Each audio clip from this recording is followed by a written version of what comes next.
Good morning, Magic. I'm Gavin Verhey from Wizards of the Coast. And back in 1997, we tried an odd experiment, a set called Portal. Magic wanted a simple teaching product that could be aimed for new players. It would not just have a pair of pre-constructed decks, but it would have a whole set that was meant to be a simple teaching tool for new players. This 215 card set had a handful of well-known reprints like Grizzly Bears, Wrath of God, and Armageddon and Flashfires? Welcome to Magic. Hope you enjoy having all your lands blown up, I guess. But actually, the vast majority of the set was new. 158 new cards showed up here. And while they were simple, and yes, some quite bad, like Natural Spring and Warrior's Charge, actually mini cards you will likely recognize today debuted in Portal. Wood Elves, Lava Axe, and even Windrake, cards which would go on to be staples of mini core sets and appear today in common Magic parlance. Much like how any 2-mana 2/2 is a Grizzly Bear, any 3-mana 2/2 flyer is shortened to Windrake. But it also did some other weird stuff. And no, I'm not talking about Bee Sting. Blocking was renamed to Intercepting. Graveyard was Discard Pile. None of the creatures had types. Instants were removed entirely, sort of. The game was all creatures, lands, and sorceries, with some sorceries that could be played at specific times. Yeah, these have all been eroded to be instants now. Reminder text was used very liberally. Check out this Sorceress site and Nature's Ruin reminder text for examples. One that I actually kind of dig is using the sword and shield next to the power and toughness box, or effects that pump a creature's stats, to indicate which is which. What do you think about that one? Let me know in the comments below if you like it. Anyway, a lot of these differences caused confusion, especially when experienced players were teaching and mixing and matching cards with newer players. When one player's cards talks about blocking and the other player's intercepting, yeah, that's gonna be a bit of added confusion. But despite the set's misgivings, a year later in 1998, we got Portal Second Age. This was a similar deal. This time, only 165 cards, still featuring Armageddon among the reprints. Look, it was a different time. And 112 new cards. It has a couple hits for new cards, like Sleight of Hand, Goblin Matron, and a card so cute that I would later slide it into Mystery Booster, Bear Cub. Aww. Wait, Wildfire, what are you doing here? Ugh. This time around, we still don't get instants, but we do get terminology like blocking back. Small improvements were made. Creatures have creature types. And speaking of things that were made, check out this advertisement. That's a thing we did.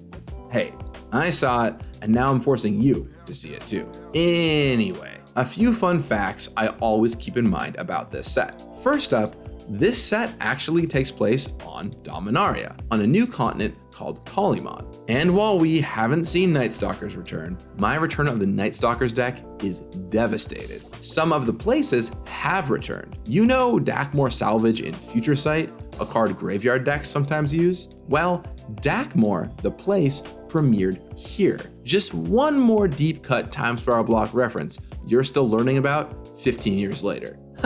Surely it can't have been 15 years. I'll just go double check that number later. Second, it's very controversial that on a few cards, guns were depicted in the artwork. We've used all kinds of magical weaponry and Urza head mechs, but guns were not a thing before or after in mainline Magic worlds.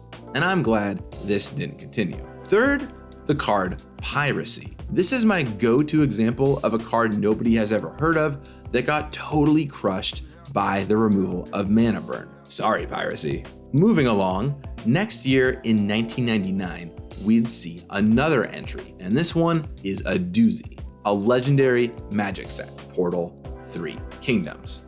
Well, when I say we'd see another entry, that kind of depends. This one is very hard to find. It was based on Chinese history, partially in an attempt to appeal to a different market, and wasn't even sold in North America, making the English cards mostly just from Australia and New Zealand. That makes English copies of Portal 3 Kingdoms cards extremely rare. And that's especially a big deal, because this set is the most stacked of them all. Well, by Portal standards anyway. There were functional reprints of cards, but with appropriate flavor, like 3 Visits instead of Nature's Lore, or Ravages of War instead of Armageddon.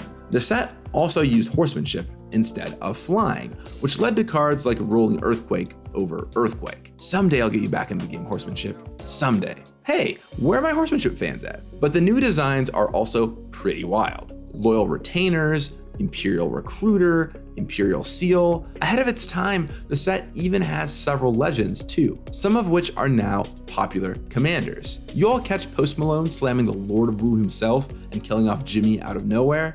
Turns out, Jimmy was fresh out of horsemanship creatures. Lots of bangers here. So were people hoarding them at the time? Was there a mad dash to get these cards and the set sold like hotcakes? Assuming that metaphor still holds and hotcakes sell well these days. Can anyone confirm that for me? Anyway, no. These cards weren't really being hoarded by tournament players. And that's because you couldn't play with them. They weren't legal anywhere. That's right, all the Portal cards might as well have been unglued cards. They weren't legal in any format. This is certainly part of what led to their downfall. It's hard to get people to recommend you buy a set that you can't play anywhere. Though not Portal sets, Starter and Starter 2000 didn't fare that much better. So people mostly forgot about them as a footnote in Magic history. Occasionally, a card would get reprinted. Ooh, Volcanic Hammer is printed into Standard from Portal, which, well, you'll just have to trust me, was an exciting thing back then. But that was it until October 2005. And with one article, everything changed. We announced these cards would be made Legacy and Vintage legal. And while Commander wasn't really a thing at the time, this act would also eventually make them legal there too. Overnight, people ran to stores and called up friends to comb through binders to trade for anything they could find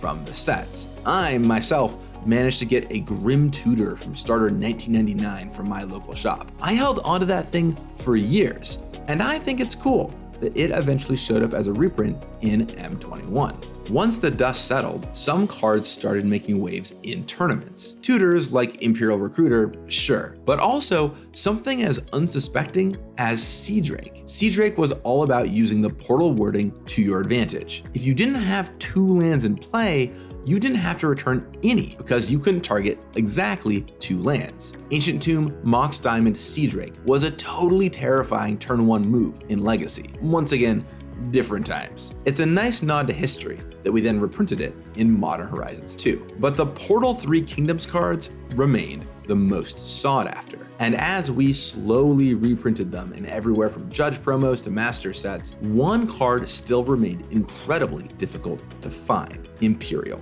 Seal. Though just pretty much a worse vampiric tutor, finding any card is still finding any card, and especially so in Commander. There was a Judge promo, but it was still incredibly hard to come by. Well, its long 23-year journey is finally over. With Double Masters 2022, Imperial Seal is back and in booster packs once again. And you can bling it out with a borderless version to boot. And that's the history of Portal. What do you think? Are there elements you like and think we should do again? Or do you just want to make fun of a piece of Portal that we saw today? Let me know in the comments down below. I'll talk with you again soon. And in the meantime, may you open up an Imperial Seal.